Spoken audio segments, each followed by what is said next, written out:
I thought on this episode we would explore the phenomena that you've read about in your newspaper, seen on television, which is of spectacular robberies, crimes, hacking, whatever you want to call it, in which cryptocurrency, but often Bitcoin and Ethereum and some of the big ones, are stolen.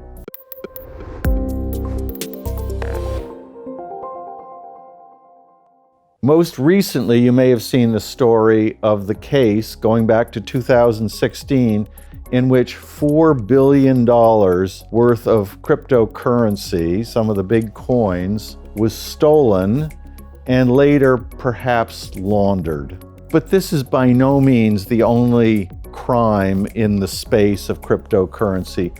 Virtually every week, every month, every year, there are a slew of stories that involve exchanges, wallets being hacked, and people losing tens of millions of dollars in their coins. So let's back up and say, how is it possible to rob the bank, so to speak, in the world of cryptocurrency?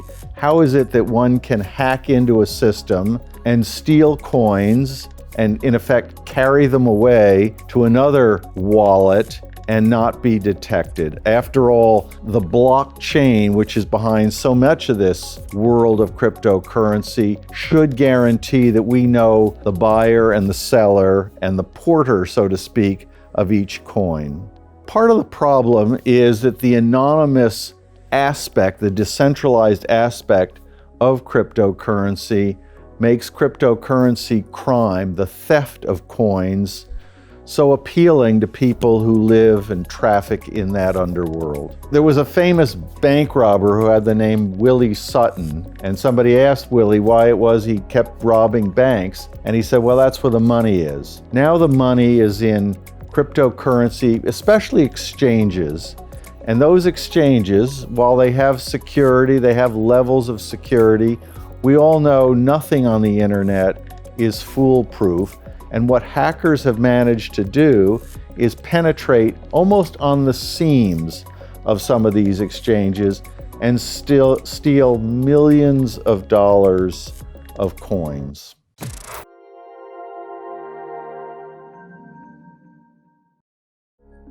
Keep in mind that the celebrated case of the $4 billion heist, which came to light just recently, with the coins that were stolen were only valued at something like 71 million back when they were stolen in 2016.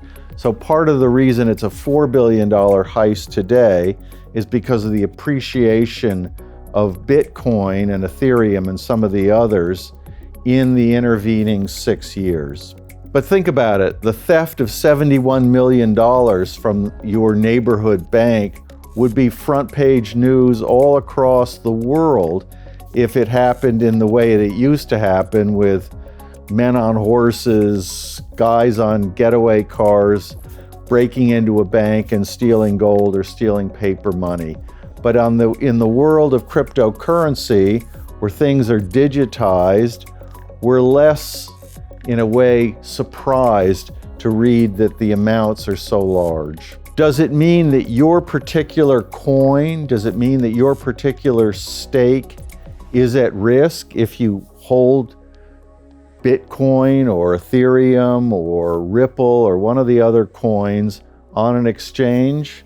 That's an interesting question, because I don't know whether it is the exchange is the guarantor of that coin. I think it is not. I think you are the owner of that coin, and if that coin is stolen, you lose your money. Nor in the world of cryptocurrency is there such a thing as depositor insurance. A few exchanges do guarantee some amount of it, but in general, these are not banks. Exchanges are where you buy and sell, trade, lend, borrow, whatever it is you're doing with your cryptocurrency. And that's the function of, in effect, a private company. There is no guarantee. You have no safety net under you as an investor in cryptocurrency. And if your coin is stolen, as they used to say back even in Roman times, buyer, or in this case, lender beware. Do I think that the hackers can ruin the world of cryptocurrency? Obviously, it's a huge industry that's not just a few players, but has really at this point tens of thousands, probably millions of investors worldwide. And the good part of the cryptocurrency world is, I would say, in blockchain technology, in the way that each transaction is validated by the other people on that coin network. That should enable investigators to find out where the money has been taken, so to speak, where the coins have been taken. That doesn't necessarily mean that they'll recover them. It just means that there's probably an easier way to find out where that money has disappeared to.